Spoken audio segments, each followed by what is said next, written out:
Curious, nakita niyo na pa ba ito? Panoorin pa natin ang video na ito. Hi, Hunties. It's Miss J.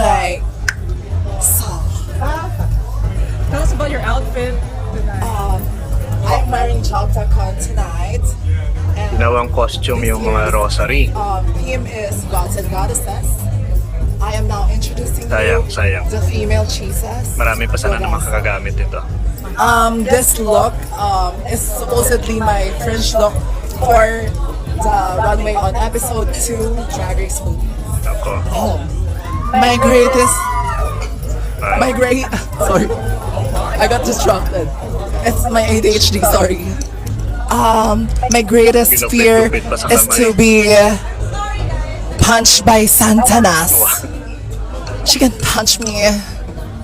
Well, nakakalungkot at may mga kabataan na hindi nga nagpapahalaga sa rosaryo, no? Mas pinipili pa nila na gawin itong kaaliwan sa halip na gamitin ito sa dasal. Take note, the rosary is a cherished and sacred prayer in the Catholic tradition. It is a form of devotion na nakatutok sa buhay, kamatayan at muling pagkabuhay ni Jesucristo, as well as the intercession of the Blessed Virgin Mary. Ang layunin po ng rosaryo ay hindi po para gawing costume. Ang layunin po nito ay upang pagnilayan ang mga misteryo ng pananampalataya and to seek spiritual growth in communion with God.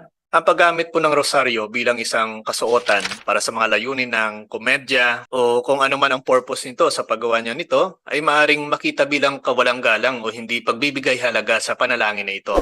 The Catechism of the Catholic Church teaches us to show reverence and respect for the sacred objects and practices. Yan po ang pagpapahalaga ng simbahan. Ngunit, hindi nga natin masisisi kung ang iba ay naiiba rin ang tingin sa rosaryo dahil sa hindi pagiging katoliko nila, ngunit bilang pagbibigay na rin sana ng galang sa mga iginagalang ng iba na siyang nararapat talaga na gawin. Kahit na hindi pa ito nabasbasa ng pari, ay dapat pa rin itong igalang dahil hindi lamang nakabase ang halaga nito sa basbas ng ating mga kaparian. Kapag ang isang bagay ay ginagamit para sa simbahan, dapat ito ay gamitin lamang sa mga gawain ng simbahan. Well, habang ang pagbabasbas ng isang bagay ng isang pari o obispo ay maaring mapahusay ang sagraduhan nito at maibukod ito para sa isang partikular na gamit, the inherent dignity and respect due to sacred objects are not dependent solely on their blessings. Malinaw rin po yan na itinuturo ng simbahan. The Church teaches that the sacred objects such as crucifix, statues, icons, and sacramentals dapat tratuhin ng may paggalang dahil ang mga ito ay nauugnay sa pagsamba at debosyon sa Diyos. Even before they are blessed, these objects are considered to be set apart for sacred purposes and should be treated accordingly.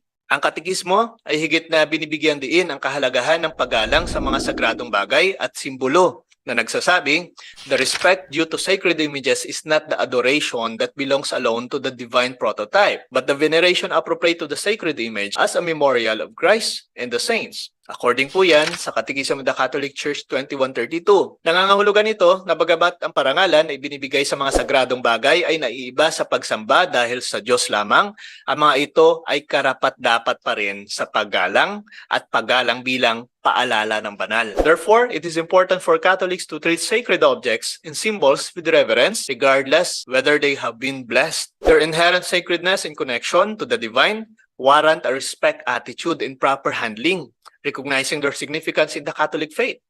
Kaya hindi po talaga katanggap-tanggap at hindi po talaga kapuri-puri na gawin itong parang costume at dekorasyon lamang sa iyong damit. Dahil ito po talaga ay may mahalagang gamit at simbolo para sa pananampalatayang Katoliko. Para po sa mga kabataan, mahalagang tandaan ang mga bagay na ito sa tuwing ginagamit po natin ang rosaryo. Ano-ano po ito? Una, the rosary is not just a string of beads. It is a form of prayer and meditation. Take the time to learn about the mysteries of the rosary, which focus on the life of Jesus and Mary. Unawain na ang rosaryo ay isang paraan upang pumasok sa mas malalim na pagmumuni-muni sa mga misteryong ito at lumago sa pananampalataya. Pangalawa po, the repetition of prayers in the rosary allows for a meditative rhythm.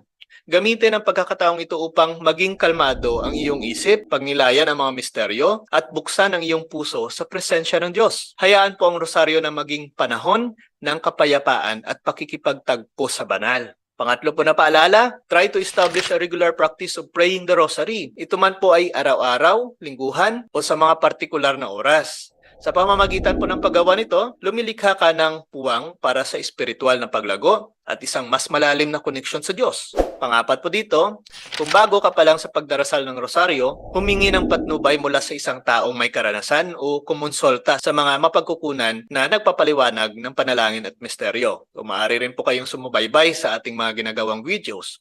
Understanding the structure and significance of the rosary can enhance your experience and help you appreciate its value. Panglima po, the rosary is a powerful tool for intercession. Gamitin po ang oras na ito upang manalangin para sa iyong sariling mga intensyon, para sa mga pangangailangan ng iba, at para sa mundo. Offer your joys, struggles, and desires to God through the rosary, knowing that Mary intercedes for us and bring us prayers to her Son, Jesus. At panghuli po dito, like any form of prayer, the rosary make time to fully appreciate and understand. Maging matyaga sa iyong sarili at hayaang unti-unting lumaganap ang biyaya ng rosaryo. Even it feels challenging or monotonous at times, maging matyaga sa iyong pagsasanay. Dapat malaman na ito ay magdudulot ng espiritual na bunga. Remember, the value of the rosary lies not only in the prayers themselves, but in the disposition of your heart and the openness to encounter God through this prayer. Embrace the rosary as a gift and a pathway to deeper faith and allow it to enrich your spiritual journey. Kaya sana naman po ibigyan natin ng pagpapahalaga ang mga ginagamit nating rosaryo. Ayan mga ka-curious, sana po nakatulong ang video na ito, or maybe this is also one of your question at sana nabigyan po natin ito ng kasagutan. Kung nagustuhan niyo po ang video na ito, please like and share at pakisubscribe na rin po ng ating YouTube channel upang matulungan niyo rin po ang ating page at ang ating channel na mas lumago pa at mas malawak pa ang maabot ito. So please support din po natin yung mga kasamahan natin, no, na patuloy rin po sa pagtatanggol ng ating simbahan, sa pagtulong din po sa ating simbahan sa pagpapalaganap ng katotohanan at patuloy pa rin na nag-aaral at nagbibigay ng mga kasagutan sa mga kapatid natin na may mga katanungan. At sa mga kapatid po natin na nagbibigay ng kanilang suporta, maraming salamat. Sa inyo na nag-send ng stars, maraming salamat po. Gagamit po natin ito sa pagpapalago ng ating munting page at of course sa mga pinaplano pa po natin mga corporal works of mercy na pwede po nating mapagbahagian ito. This is Mr. Curious Catholic, kasama po ninyo sa pagtatanggol ng ating simbahan. Pro Deo et Ecclesia. Sa Diyos po ang lahat ng kapurihan. Nel nome del Padre, del Figlio, e dello Spirito Santo. Amen. Ciao mga minamahal na mga kapatid sa buong panig ng mundo, lalo sa mga kapatid natin sa Pilipinas at mga kapwa FW sa buong mundo. Ito yung abang lingkod, Brother Chidoro Sumagaysa. Nandito po ako sa bansa pong Italia, sa Archdiocese of Arqueropita. Ito po yung mga lugar ng St. Nilo, sa San Bartolome, Venerable Madre Isabela de Roses. No? So ninyahan ko po mga hindi pa yung mga viewers, no, tagapatangkilik natin na subaybayan po natin, suportahan po natin, ipagdasal po natin ang Mr. Curious Catholic at sa mga subscribers na po, tuloy-tuloy po tayo mag-like, mag-comments at mag-share lagi upang makibahagi po tayo sa misyon natin bilang isang pari, hari at propeta ayon sa ating Katekismo 897 at patugunan po natin ang panawagan na ating pong Katekismo Catholic Church 1721 to gain the happiness of heaven we must know, love and serve God.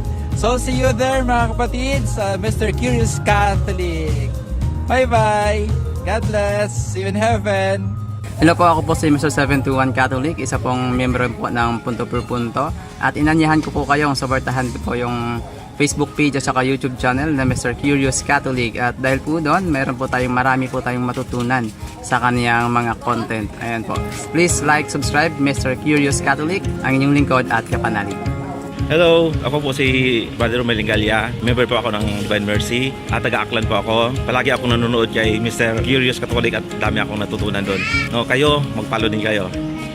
Hello, Father Lester Villa, Parish Priest ng Concepcion Iloilo, promoting Mr. Curious. See you! Good day everyone. Please support the page of Mr. Curious dahil marami kayong matutunan. God bless. Magandang araw sa lahat. Ako pala si Reverend Jim Jokes Jacket, isa sa mga diakono na nakadestino dito sa National Shrine of St. Joseph, Mandaue. I invite you to watch Mr. Curious Catholic's vlog. I would like to invite you to watch this, promote the Catholic faith and to promote as well the parish in honor to St. Joseph. Ako po si Luis Cael Capuerte, sakristan dito sa Banate Catholic Church. At ina-encourage ko po kayo na manood ng Mr. Curious Catholic para po mapalaganap ang Ebanghelyo.